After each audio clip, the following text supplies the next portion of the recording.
Welcome back to SoulBack. This is the R&B podcast. Kyle here, back with Tom and Ed. We made it to another week, guys. Oh, we made it through another week, and what a week it was. I'm going to be doing a lot of fussing this week, so just get prepared.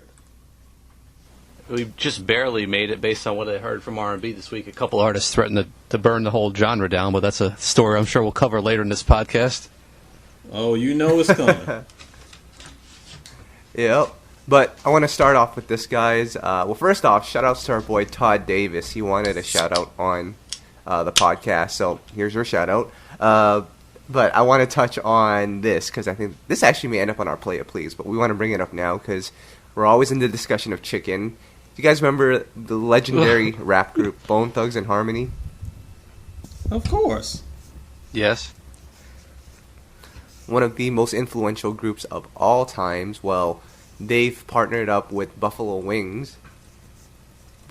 Wings, that is, and they've changed their names. Boneless Thugs-N-Harmony. What do you guys think? Is this for real? Yeah. You got to get that bag somehow. Oh my God. The chicken bag? Are we really changing our name for chicken during Black History Month? Is that what we're doing? Listen, if someone sent us a bag full of money, I'd change this podcast name to Soul Boneless Podcast. Soul Boneless Podcast. That will be my last time appearing on the Soul Boneless Podcast. So, I thought that was pretty interesting. But what's also interesting is that listen, you gotta get that bag. Listen, Keith taught us you gotta get that bag. So that's what these boneless thugs are doing. I was gonna say Keith has sung for chicken nuggets, and Mary J. Blige sung for chicken sandwiches too. So, unfortunately, the precedent has been set by our veterans. And there you have it. But, like I said, what's also interesting is that the Millennium Tour 2020 is set to take place later this month, and I've got some news for you, and more of this will be published on our website, but I had a chance to speak with B. Cox yesterday about a lot of different topics, because he has his hands in a lot. But with this Millennium Tour, first and foremost, he mentioned that, Ed, and you'll be excited for this, Bow Wow and Omarion are set to do Face Off 2, the album. Are you ready? I am absolutely not ready for that. Now listen, no beef to Omarion, but Shad needs to sit down. I am sick of your boy. It is not 2003. We don't have 106 in Park anymore. Your usefulness has long been done. Why are we still trying to make Bow Wow a thing? Tom, let me ask you this. The Millennium Tour did really well last time around, and I think it'll do the same this time. Wouldn't it be a good time for people like Omarion and Bow Wow to create something new to cater to their fans? I mean, to me, the simplest marketing plan you can have is before you do a show, or like a tour, why not have something out so you can tell people in the audience, hey, such and such is out right now. Isn't that the easiest way to get the word out in front of 20,000 people? Just give them a heads up. I got a new project out. I mean, it would make sense to me. That's how they used to do it. You can even have copies of the physical joints, or like downloadable things in the where you come in at something. It's weird. Why are we doing things backwards these days? Well, I think they probably figured out that they should make an album midway through rehearsal, and they're like, "Wait, we should do it now." But tour's about to start. But Omarion actually is following your plan, guys. He dropped a new single with Ed's boy T-Pain. Can You Hear Me? Ugh. You guys both had a chance to listen to it. I had a chance to listen to it too. I have lots of thoughts on it. But what are your thoughts on the song? Well, I wish that was called Can You Hear Me? I wish I did not have to hear this. I am not a fan of this one at all. I mean, honestly, it sounds like every other R&B trap record ever recorded. There's absolutely nothing different to it. T-Pain doing his same old 2009 robo shtick on the end. I guess there's nothing here that differentiates it between anything else. The problem with Omarion, Kyle, and let me know if you agree, is that artists like him and artists from that generation, I mean, I don't know if you guys realize he's 35 now, but he's still from that generation that does not have a radio format where he can just make the music he was making and it'll play his music, unfortunately.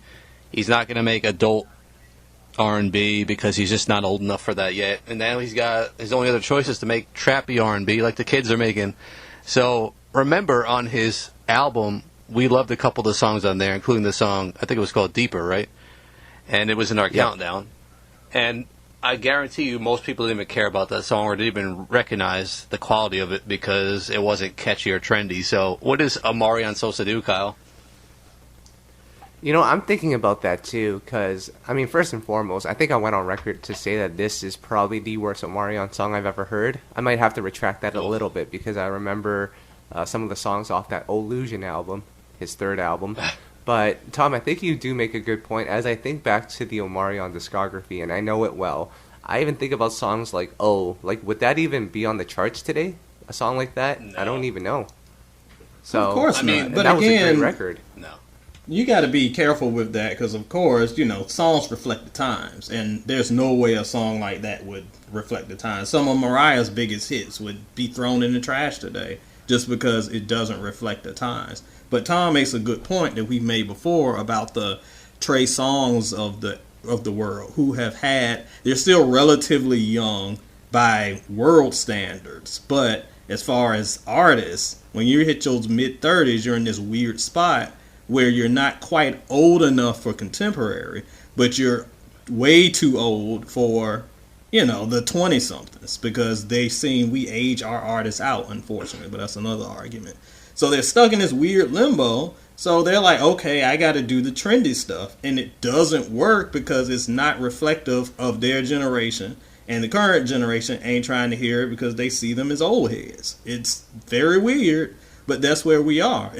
Think back to Usher's Here I Stand. It's the same thing, except in a different era, where an artist is trying to struggle to reinvent, but they're kind of stuck in this middle ground where it's not really accepted. If Usher dropped Here I Stand today, people would go crazy. But it was just not the right time. Wrong place, wrong time. Poor Omarion is feeling it.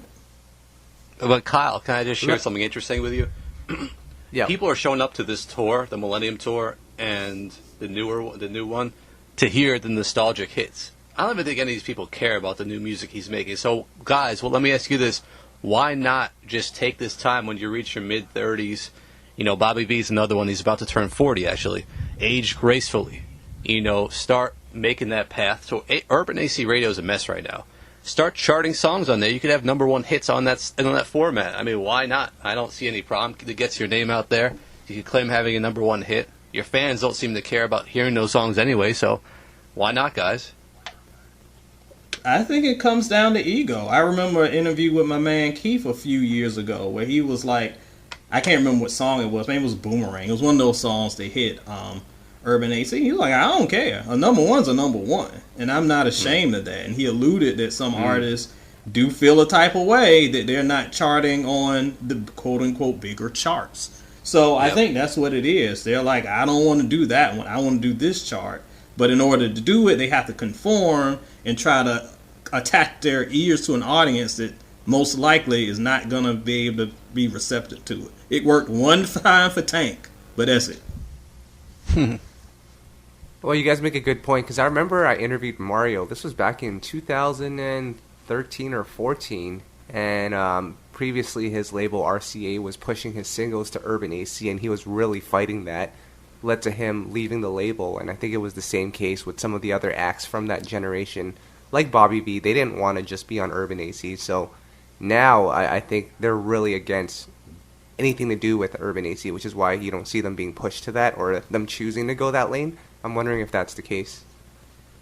I bet it's the case. It has a stigma attached to it. It's unfair. At the end of the day, I don't care. I want good music. I don't care what chart it lands on. But if you are live and die by the charts and notoriety, and especially these artists who have had these dominant runs back in the day and think they can step in and regain that spot because they think they still got it, it's going to be quite humbling to know that you got to go to the other charts. And that's where a lot of that ego comes to play. But actually, Ed's right. It is ego because, and unfortunately, it's part of the culture we're dealing with too. Because if you make a move to urban AC, then people are going to say, "Oh, he's washed up now," or "He's has been," you know. And that's part of it too, of why artists don't want to be categorized like that. So it's not only their fault. There's a lot of negative factors at play. Unfortunately, it's just a no-win situation, in my opinion. I hate it. I hate that in hip hop and R&B, it's like the two genres that just does not respect aging of artists. Like, it's okay, we get older. It's okay for your music to, and we should celebrate that, especially if you still got the pipes and the creativity. But it's like, oh, you're an old head, you're a has-been, you fell off, you're washed. It's whack. Yep. Right. Let me ask you guys this. From what I've seen in the media now, there's a lot of Jedi mind trick going on, and I think a lot of it has to do with the fact that Omarion is starting to embrace, you know, his B2K roots and, you know, being part of the group, as you saw on the Millennium tour, performing with the guys. I think there's sort of a discussion now whether people are looking at Omarion as a legend or not, just based on the impact of B2K. And I don't know if I would go there because obviously I followed Omarion his whole career. I love his solo stuff, but to me, his career never elevated to what I think it could have been. B2K was such a huge platform. His first two albums did go #1, but it just never felt like he got to where he needed to go. Do you guys agree with that? Oh, I agree. And I think a lot of that stuff is framed by nostalgia too. Like, there is and we've talked about this here before, where if you were coming up, if you were a young person in 2002, 2003, watching 106 in Park, you would have thought that B2K was bigger than the freaking Beatles because they were that celebrated. And you go look at the charts, you see that they were successful, but that rain on the top was short like leprechauns, and they really didn't move as much as you thought. Successful, no question, but they were not this long-term success. Omarion's solo career started out extremely promising. Then it was just all right. I think he has a very good, respectable career, but nostalgia paints him as this mega legend, and that ain't the case. Take it from a brother who saw it from the beginning to end. Agreed. Yeah, and then I think I saw some comments where people said that Chris Brown sort of stole his thunder when he debuted because Omarion was the original young man dancing of that generation, and then Chris Brown came in. I'd say that's... I don't know. You can have more than one dancing one man. I don't know. I feel like there's lanes that exist, and there's voids, and people fill them, and if they don't come quick enough or be successful enough, you can get your lane stolen. I think it's a thing that happens. Oh, yeah, it definitely happens. Ed, you got to give some credit to your cousin, please. For what? For being the legend. For hanging around longer than I expected. Okay.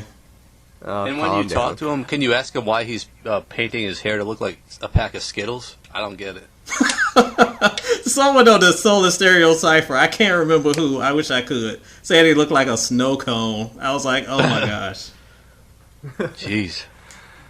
Alright, so stay tuned for the Millennium Tour. I'm sure we'll have a lot of surprises, special guests, just like the last one, but I want to talk about another artist here from that same generation.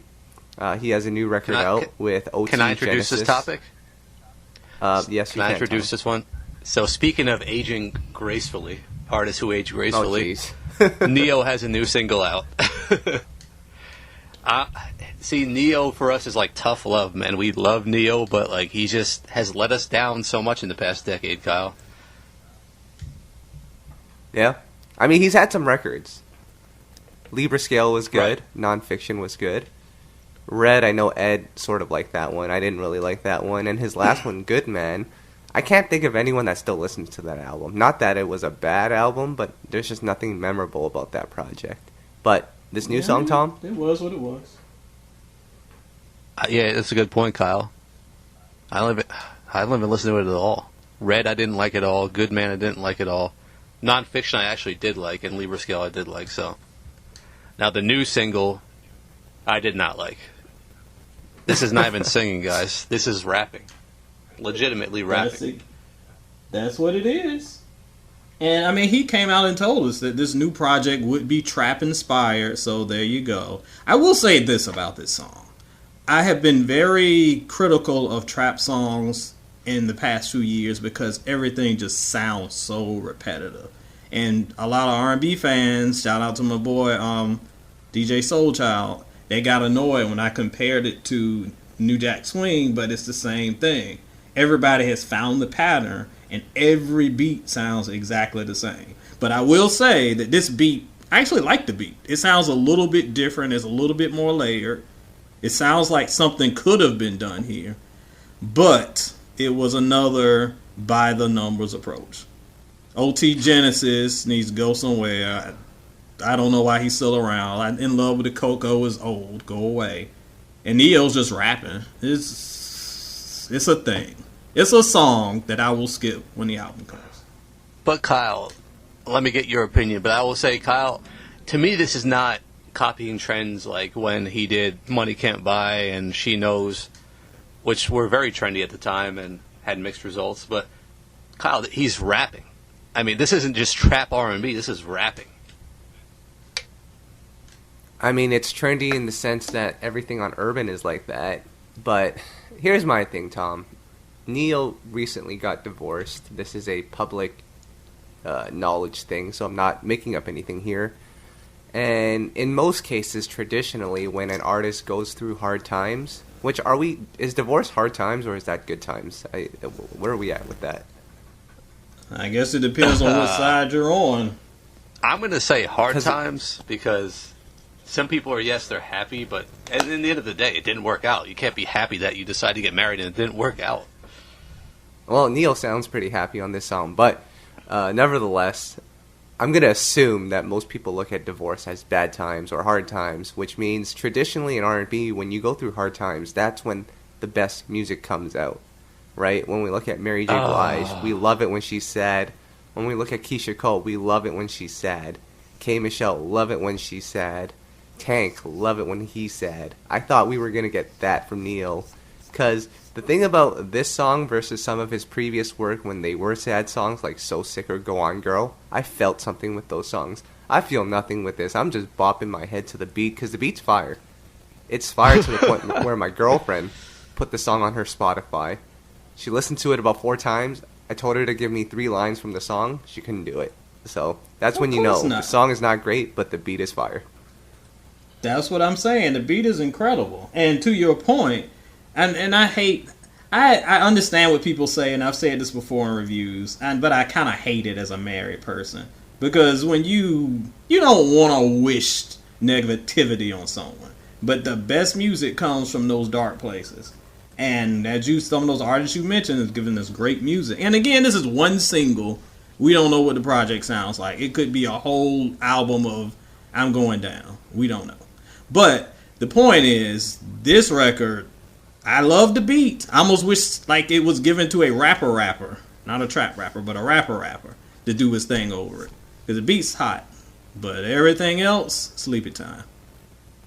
Well, I went on record saying I hope this is just him getting something off his chest, and it's not going to be an actual single, maybe not even make the album. Just wanted to get it out there because he's not feeling good about things. But to me, as a Ne-Yo fan, and shout out to our boy Daniel Vuong, if you're listening, chime in somewhere, but he's a big Ne-Yo fan as well. He's been at his best when he's made those sad songs, and this is nowhere near the quality of those type of songs. So, man, Ne-Yo, please don't make the album sound like this on every song. Just give us what we want to hear, please. But I will add, I love to bring up artists' age just to show you where they're at in their career. Ne-Yo's 40 now. I don't know if you guys realize that. So I think he should have looked at his previous albums, looked at the results of those albums. They didn't really do well commercially, right, Kyle?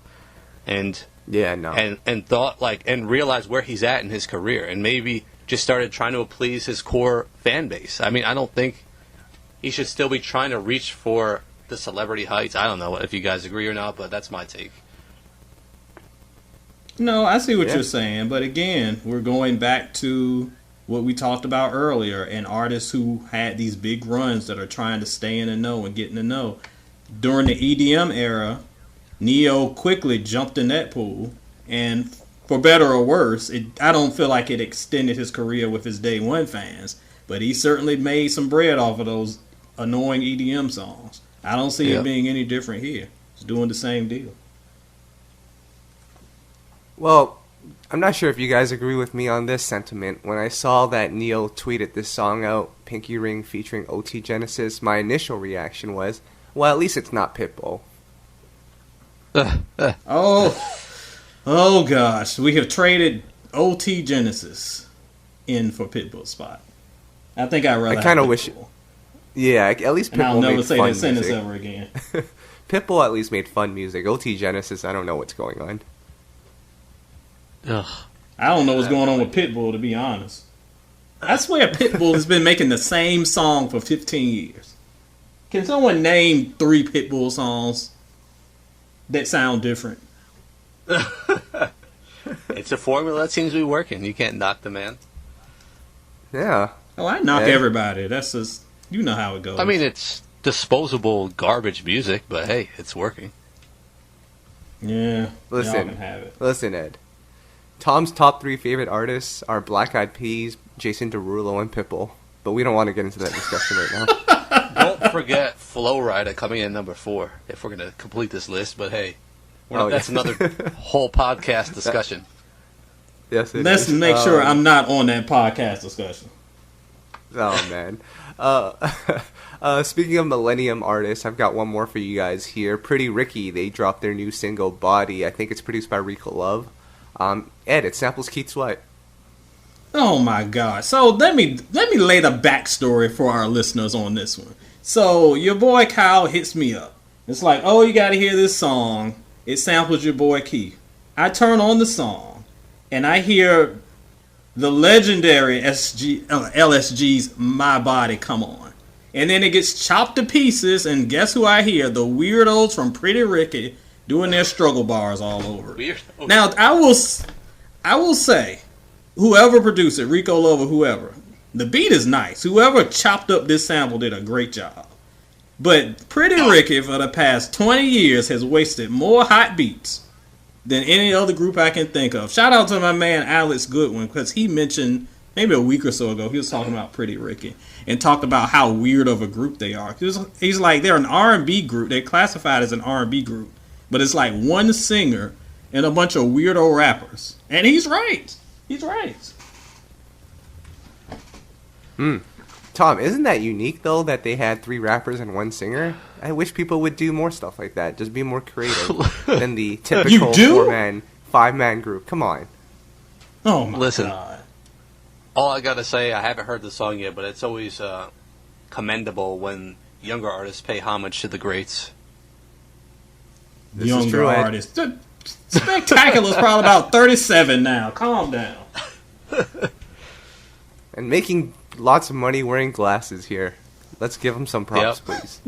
Making money wearing glasses? Don't make me start on that topic again.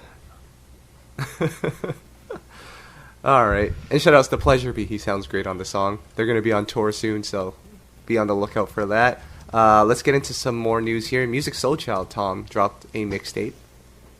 Oh, man, Ed. Musiq Soulchild continues to set the bar of creativity. I didn't even see this coming. He had teased this project. He actually talked about it on our podcast when we had him as a guest last year. And it's a J-Dilla tribute. He was highly inspired by J-Dilla. The production was made by a producer named BDB. I wasn't familiar with him, but he made all J-Dilla inspired productions. And it's 5 cover songs from artists like Stevie Wonder, Prince, Marvin Gaye, Donny Hathaway, and one more I'm forgetting. But I thought it was pretty cool. I mean, this is the type of stuff we'd like to hear from our favorite artists, and he came through. I don't know if you guys have a chance to check it out yet, but very unique, and I love hearing stuff like this. Now, I have not, and honestly, I heard nothing about it until I think I saw one of you guys tweet about it. And that was like the first I had ever heard about this. And I was like, is this for real? And I went to check it out. And I haven't had the chance to listen to it yet. I was busy doing some reviews this weekend.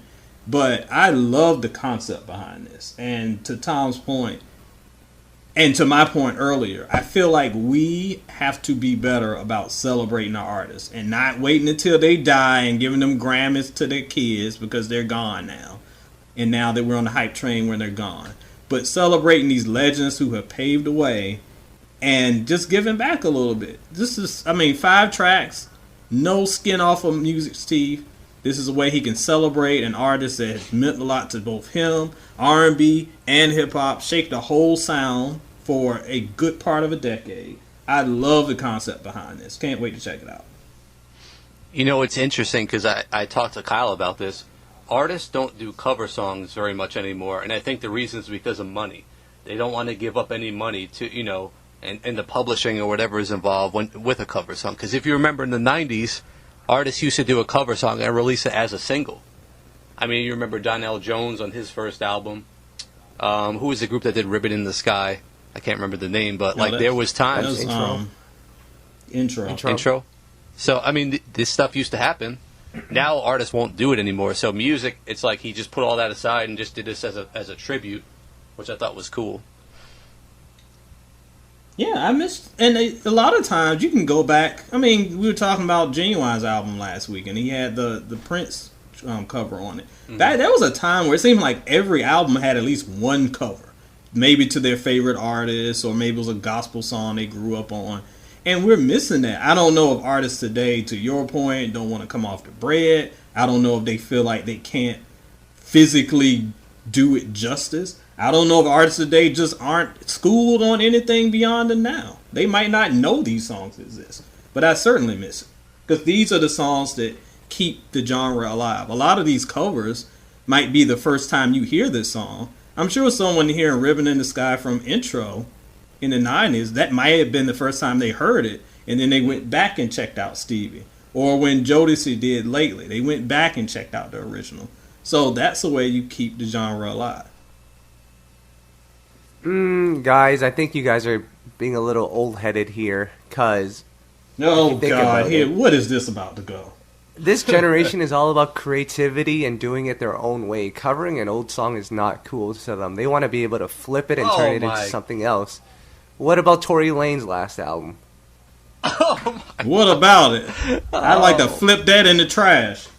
That's what the young people want, guys. They want remixes. They want new versions of songs. They don't want just covers of old vintage songs. Come on. You know why, Kyle? Because the younger artists can't even name 3 Aretha Franklin songs. That's why. Exactly. There you go. Shout outs to LMA. We love you.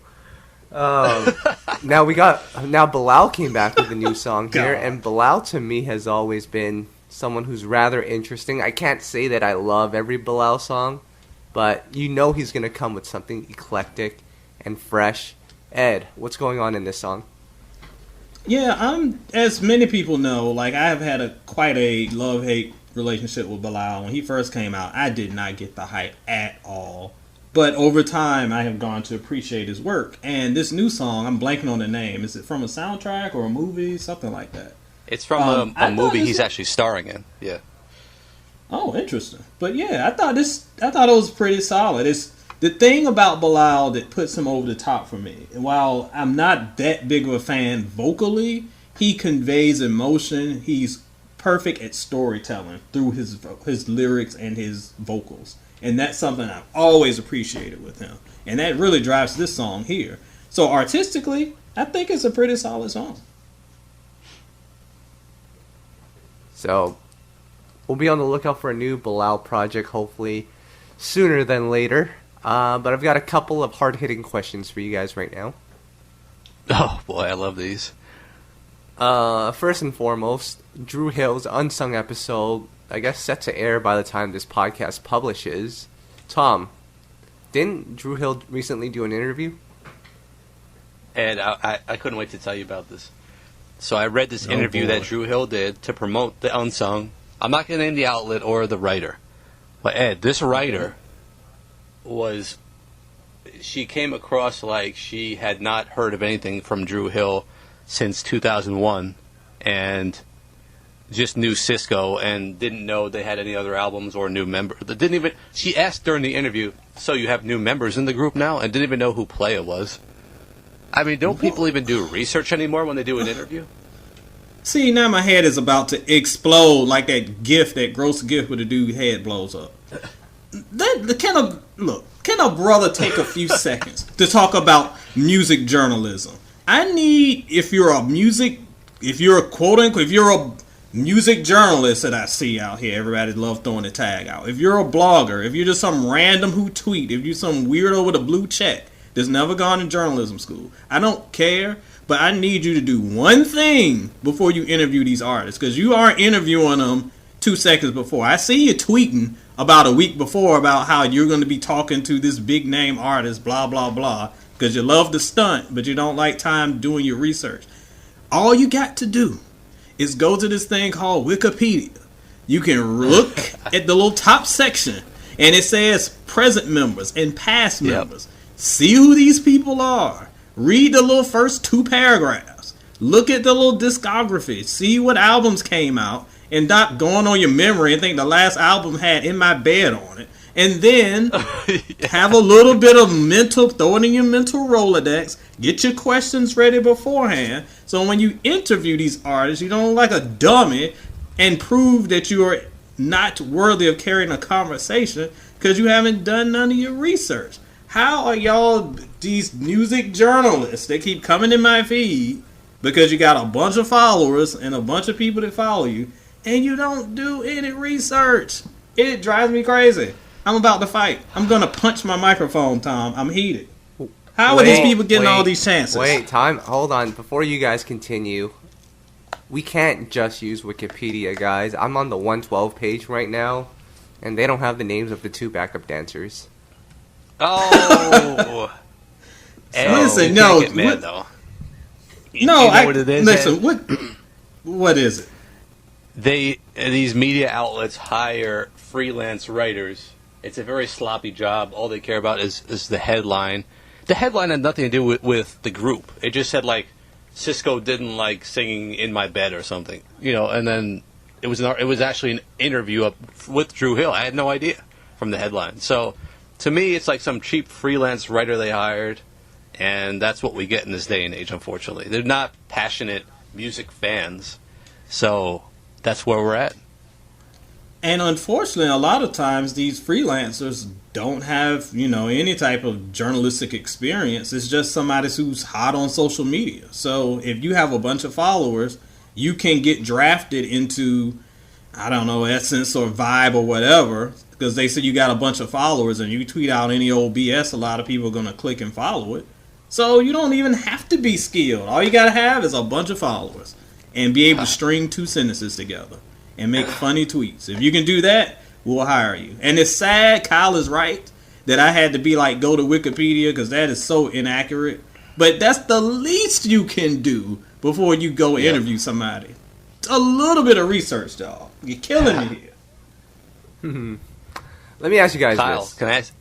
All right, go ahead, Tom. Yeah, go ahead, Tom. No, I was going to switch gears. What do you have, Tom? I was going to ask you a hard-hitting question, Kyle. Can you name every group member that has been a part of Dru Hill and the years they were part of the group? Ooh, I'm on their Wikipedia. I'm on their Wikipedia page right now, so that's not fair. Because I had another question. That's fine. No, let me try to do it. I'm going to try to do it. All right, Ed, you can give Scola a shout out. I know you love Scola. At least instead of the years, just give the albums, like who was a part of each album and who's the current members. Okay. All right, we got Sisqo, we got Woody, we got Jazz, we got Ne-Yo. The core 4, first 2 albums.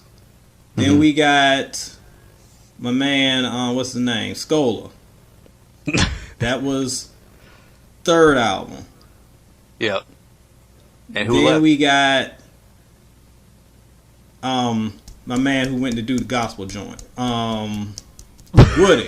He bounced. Your man. So Woody bounced. He's from VA when did too? Tao come in? No. That's a Baltimore brother. Although it's close. Oh. We'll claim you. Anyway. then Tao, when was he? I think that was Independence Was he before the 4th album?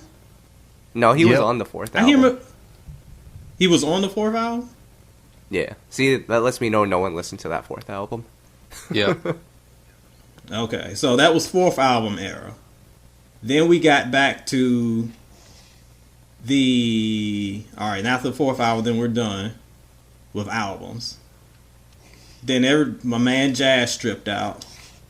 He stripped out. So we're down to the two, Sisqo, Ne-Yo. Then we got my man from Playa, Black and Smokey. Man, it starts getting fuzzy after that. Well, and that's it. It's crazy. Did anyone realize that Scola was in the group for 7 years and Teo was in the group for 11 years? Like, that, it kind of was fuzzy for me that they were even around that long. Nope. It was just because they weren't, they were touring and doing their thing. So I would see, like, I remember Scola's, like, solo joint. But they just were so low profile then that it was kind of tough. Yep. Hold on, you guys completely missed one member from all of this. Who was that? Oh. Kevin Peck. Oh. Longtime manager, Kevin Peck. Playa. Was that on that podcast? He was. Oh, man. That was that. Oh, how can we forget? Not only did he listen into the whole podcast, but he decided to chime in right in the middle and give his 2 cents. And we forgot he was still on the... Yeah, we forgot he was on the line. He just popped in. I was like, who is this ghost? Shout outs to Kevin. Can I ask you guys a question about Dru Hill here? This is another hypothetical. We like to play hypothetical here. Okay. What if Woody never leaves the group? Sisqo doesn't end up doing the solo album, which is a fire album, by the way. Great album, but what if Dru Hill continues the momentum from the second album onto the third one? Woody doesn't leave. There's no Scola. Sisqo's debut never happens. How big is Dru Hill if that timeline plays out? Well, see, to me, you would have thought Sisqo's momentum would have carried over into the third one. Correct me if I'm wrong, Ed. But the third one I didn't think was a huge success. Like, the singles were I Should Be and I Love You. But I didn't think that one was a big hit. And I felt like Sisqo enhanced his celebrity going solo, and that I thought that would have carried over to the group. It just didn't seem to. I don't know if you guys noticed that. No, I noticed it, and I agree. I do think that the one thing with that third album is that the Sisqo, it depends on I think more importantly, it's not even like who was in the group, but it was like when that album came out. If that album came out in 2001 instead of the Sisqo solo joint, it would have done way more. But the problem is Sisqo going solo, he was like, he rose so high and then fell so hard so fast that I feel like that may have negatively, just slightly, kind of hurt Dru Hill overall as a group, because it was just kind of like, they're going to try it again. It was kind of this leftover type feeling. I think that hurt. Even though I don't hate that album. I know it gets a bad rap. I think it's all right. I think Sisqo's kind of rise and fall so quickly may have kind of tainted that one a little bit. If that was no Sisqo solo rise and fall, and that came out a little earlier, it might be better received. That's just speculation, though. Yeah. Kyle, and can I wrap up this topic with one more hard-hitting question for you? Yep. If this unsung episode, unbeknownst to all the members, they invite every original member back that has been a part of the group, and they all just end up entering a room at the same time, and it turns into a Royal Rumble, who's going to win that match? I'm going with... You know what? I'm going with Teo. He seems like he works out. No! That's a good pick. I see clips of him in the gym. Right there. That's a sleeper pick. I was initially going to go with Jazz, but I'm not sure how long he can last in that fight, so I'm going with Oh my God. No comment there. See, I was going to go Ne-Yo. He seemed like he would be sneaky. Like he would have some like hidden game plan or some brass knucks in his drawers or something. You guys had some great choices, But my pick, I'm going with, out of nowhere, off the top rope, the manager, Kevin Peck. No one saw him coming, but he jumps into the ring and just knocks everyone out. With a steel chair. Yes, the lights will go out and the lights will come back on, and he's standing in the middle with a chair and just like knocks everybody out. Yep, that's your winner. I don't know. Sisqo might like unleash the dragon on everyone, like Liu Kang. Oh, like Luke. No, I love it. I need Sisqo to keep that dragon away, so I don't need to see it. It's a family program. All right. Here's another hard-hitting question for you guys here. Usher. Can't go a podcast without talking about Usher. I just spoke to B. Cox, like I mentioned earlier. And Usher is kind of hesitant on the Confessions 2 album title. B. Cox at this point doesn't even know if it's called Confessions 2 because Usher's unsure. Does the album need to be called Confessions 2? Absolutely not. I have been very much against calling it Confessions 2. And I've been very much against sequel albums in general because, as I've said a million times in my reviews, it just sets unrealistic expectations. If he calls this album, I don't know, the Usher Raymond Project or whatever, no one's going to link it to Confessions. But if you automatically say this is Confessions the sequel, that's a bar you're not going to clear. So it's automatically going to seem less than. I do not agree with ever doing it. And plus, you would have to kind of, when it comes to these albums, fans forget that they are fixed in time and place. You can't recapture that spirit. The dude is not 20-something anymore. He's not getting over breakup with Chili anymore.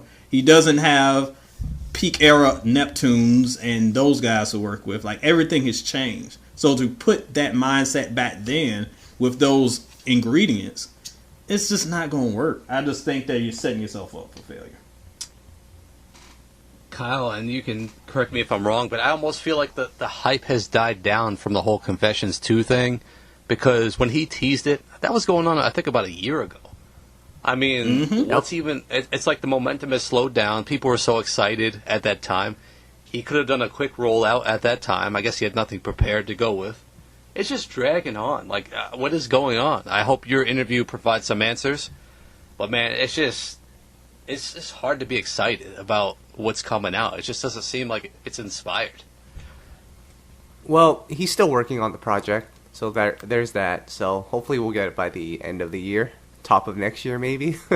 But he's still working on it. So I think that's the biggest thing. I think the announcement was a little bit premature, especially if he's having second thoughts about the title. But I'm sure we'll get something sooner than later. B. Cox is really excited about what they've created. So you just got to trust him on that. B. Cox has never led us astray. So we just got to go with that, guys. All right, fair enough. I've got one more hard quick. I just got to correct one thing from earlier. The third Dru Hill album actually had 5 members. It had all 4 original members plus Scola. I didn't realize that Woody was still with the group at the time. Yep. I just looked it up real quick. Yeah. Yep. And the only reason I remember that is from the album cover because all of them up there looking like a Mortal Kombat character selection. All right.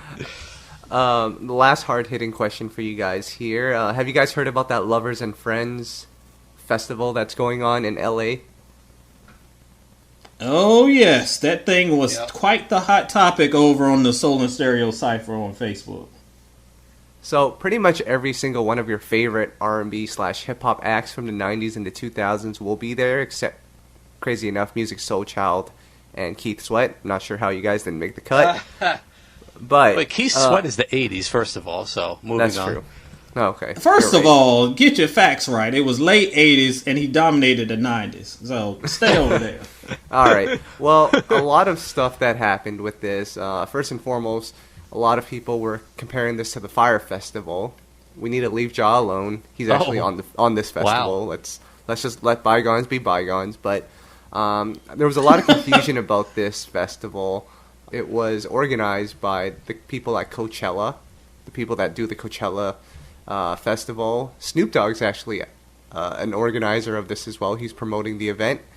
And as this was all going down, a lot of people were tweeting about the event, but 2 of the acts, Lil' Kim and Mace, both tweeted out, "I have nothing to do with this. Please remove me off this banner."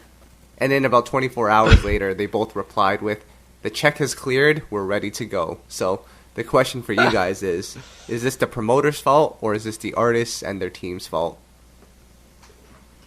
Well, I mean, it's really no telling who dropped the bag on this one. A lot of times I would assume it's the promoters, just from my experience. I'm sure Tom can kind of weigh in on that one. But the weird thing with this was that I was surprised, and not that I'm being critical, but the internet was so immediately skeptical of this. Like, immediately. They were like, oh, this can't be true. And usually whenever any little tidbit of anything drops, we run and act like it's the gospel truth and it's definitely going to happen because my cousin's friend brother tweeted it. So when this happened and everybody was like, oh, this can't be true, and this is one of the times I didn't question it at all, I was like, really? Y'all think this is fake? And it ended up not being fake at all. So anything that fell through feels like maybe an issue with the promoter, maybe not necessarily the team, maybe some back and forth negotiations that weren't quite worked out. But I guess it's going to happen. Ed. I mean, when I saw the... go ahead. Well, Ed, I was going to say, the reason why everyone was skeptical was probably because of what happened with the Fyre Festival. But, Tom, let me ask you, because we've been on both sides, booking the event as well as working with the artist management. Some of those managers, Tom, they're not that good. I don't know where they find these people. It's almost like when you hear those articles down the road when these artists are claiming they're broke and their manager stole all their money. Well, I mean, this could be a situation like that. Mace's manager, hypothetically, I have no idea, but took half the money and didn't even tell Mace that the event was going on. I mean, how can you not know a show was going on and you're on the flyer? But of something this scale and with such legitimate people running it, I don't know why people were skeptical. If it was the producers of Coachella and Snoop was involved, how is this even equivalent to the Fyre Festival, though? That was like Ja Rule headlining, and who would be flying to wherever that was to see Ja Rule headlining and you get to sit in the tent? That one seems shady. This doesn't seem shady at all, guys. The only thing shady about this show is that there's 100 artists on the lineup for a one-day festival. How the heck are you going to be able to does everyone get half a song? Like, how are you going to be able to pull Basically, this off? They've got to have like 4 or 5 stages and everybody gets up there and sings 2 songs at the same time. Yeah. Like, that's the only way this will work. But yeah, I'm with you. I didn't get the Fyre Festival comparisons either, other than Ja Rule being on it. Guys, you guys are so wrong about this festival. It is only going to be one stage. Actually, I don't know if it is, but can you imagine if it was just one stage and John B had to go on at like 7:45 a.m. while the people were like eating their sausage McMuffins?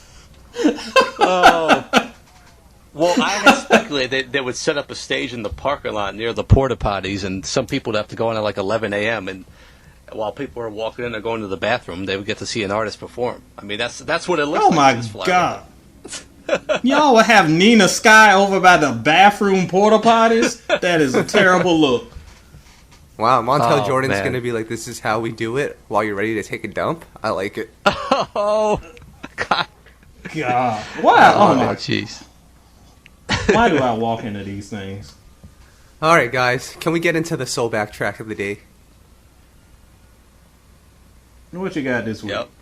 Let's go with the record Floetry, Say Yes. Don't you guys love that song? Oh, yes. Now, let me tell you a little bit of backstory here over in Soul and Stereo Studios. When it comes to music, I know music means a lot of things to a lot of different people. But to me, and my wife gets mad at me about this, every time I listen to a song, it's like I'm mentally reviewing it. I'm breaking it down. I am deconstructing it. I am looking for like the pluses and the minuses. A lot of people listen to songs because it gets them in the mood or romance, and that's rarely the case for me. Except for this song. This song does it for me. Tom? This song actually is one of the most covered songs I've seen because I used to, help produce the live show Soul Village here in New York, and a lot of artists did covers. It was emerging artists, and actually this song I used to see get covered a lot. Not an easy song to pull off vocally, but I've seen some good covers of the song, and definitely a classic. I know why you picked it, Kyle. So this is a perfect segue into this. So the other day I got an email from a tour organizer. I always get these alerts, and they announced that Marsha and the Floetry, is that how you pronounce her name? Yep. Yes. They're coming back together to reunite for the 20th year anniversary of their debut. Now, it's well documented that they don't really get along, and Marsha has gone on record to say that a reunion will never happen, but apparently it will, so we posted it on our site, and immediately Marsha's manager hit us up and said, take that down, and we were like, why? We got this news from the organizer, so I think it's legit. They didn't really say whether it was real or not. They just said take it down out of respect for Marsha. So, of course, we love Marsha. We took it down. But I think this tour is actually happening, guys. And I think the bag is too much for them to give up. It's interesting. That whole thing, again, it's not like y'all made it up. You wouldn't have posted it if you didn't get direct information. And I trust you guys to know what you're doing. So it's odd that, I don't know if it's the promoter that kind of messed up, or like we speculated, maybe Marsha wants to break it herself and they want to have some big fancy reunion on social media and make a thing out of it, and we kind of jumped the gun. I don't know, but it's definitely something to keep your eye on. And the interesting thing is, when you posted that flyer before you took it down, some people were saying, don't they hate each other? You know, they did a reunion tour together a while back. I don't remember how, 5 years or so ago. And then just split, didn't even put out any new music or anything. So, I mean, I don't know what their current situation is, but guys, sometimes you just have to put feelings aside and get together because that's what the fans want to hear. You don't have to love each other to perform with each other. I mean, it certainly helps, but if that's what people want to see and hear, and you can make it work, I mean, how many groups have we seen? I don't want to mention names, or I really don't. 112. I really don't want to mention any more names, guys, but they just don't seem to dislike each other and can't make it work. I mean, at least Floetry is trying, if that's the case. Yeah, if it's the case. Tom, do you want another Floetry album? Whew. How long has it been since the last one? I was never, let down by any Floetry albums. So, to me, I don't see why not. I mean, that would be a welcome project, right? I mean, Ed, I think you might agree. Yeah, I thought their first album was incredible. Like, I'm talking close to 5-star territory. And the second one wasn't as good, but it was still good. So I wouldn't mind it at all. We know Marsha still got chops. The Floetry, she's still around doing her thing. So it's not like they're got any ring rust on them. They could definitely make it work. So it'd be a cool thing to see.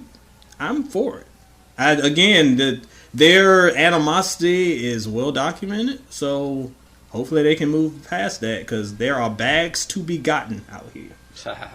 Yep. This is true. So, are you guys ready for the Playa Please Award? Yep. Tom, did you know there's a website out here called ftpain.com? No, that's not real. Yes, there is. Ed. So this website, if you go onto it, it's just like a million tweets, negative tweets about T-Pain from random people, just to express how much they hate T-Pain. And what T-Pain did recently was, instead of trying to shut down the site, he bought the site from the owner. So now, if you visit ftpain.com, T-Pain gets the bag. That's genius. It's genius. I wonder how many tweets of mine. Probably 30% of those tweets belong to me. Jeez. So, I thought that was rather interesting. And we forgot to mention T-Pain is on that Omarion song that we talked about earlier. Didn't really add much to the song, but T-Pain will T-Pain. Oh, I mentioned it, and it's terrible. Same old T-Pain. So, guys, that's it for this week's podcast. Ed, what's going on with soulandstereo.com? soulandstereo.com. Like, we've got, check out the most recent review we've got up of Royce da 5'9's new album, The Allegory, for my hip-hop fans. To me, it's one of the kind of first standout rap releases of the year so far. And in the coming weeks, we got some new stuff coming. I think there's a new Jadakiss project, and while I've been kind of in on him lately, Apparently, this one has been dedicated to his former friend who passed away, so he is going old school with it. He wants to make the music that his friend liked, and man, every single that I've heard is incredible. So that could be something promising in the future. And we got a new edition of Head to Head with Ed coming up. I got to get you on that soon, Tom. All right. I look forward to it. I think it's a cool feature you guys do on there. Yep. So, Tom, what's going on with I Got Soul? Actually, let me start off first. I interviewed B. Cox recently, and I'm about to interview Rich Harrison, so just trying to get as many interviews done as possible. And, yeah, that's what it's about on my end. And, Tom, I know you've been really doing some stuff behind the scenes on social media, really getting everyone fired up and talking about the genre. Yeah, it's cool to see. I mean, I love our community on social media. People, some real R&B lovers, really educated. Just getting people to, recognize some of the greats of the past and celebrate them in different ways and just keep them, keep people talking about them. Celebrate some of their, their albums that, people may have not talked about or listened to in a while, and the anniversaries those albums celebrate, and even just some interesting topics. So, definitely follow us on our social media channels, get involved in the discussion. We'll just keep moving right along with this thing. Nice. Yeah, so one guys, of the coolest things I have kind of seen in recent I guess it was a month or so ago. I was talking to a person who I didn't know was a fan of I Got Soul. It was just this person that I talked through my work connections. And they said that I think they saw us kind of going back and forth, and then this person that I know through work hopped in and was like, I didn't even know that you were connected to these guys, and I didn't know that there was this big R&B community out here. And she was very thankful for the work that both Soul and Stereo and I Got Soul does, because unfortunately there's not a lot of places where R&B is celebrated like it should be, especially if you're living in a place where you don't have a lot of friends who like it. You don't see a lot of it celebrated in the media anymore, like in the 90s and early 2000s. So I know we take it for granted, but there are lots of fans out here that are very appreciative of having a platform to just talk about the music they love. So shout out to my boys for doing what they do. That's dope. But we got to be careful on these internet streets, because you might end up in the wrong community and think that Yummy by Bieber is an R&B song. So we just got to watch out. Oh. Well, we're here to set you straight. That's all. But all right, that's it for this week. We'll be back next week to talk more good R&B. Peace. R&B. Peace. R&B. Peace. R&B. Peace. R&B. Peace.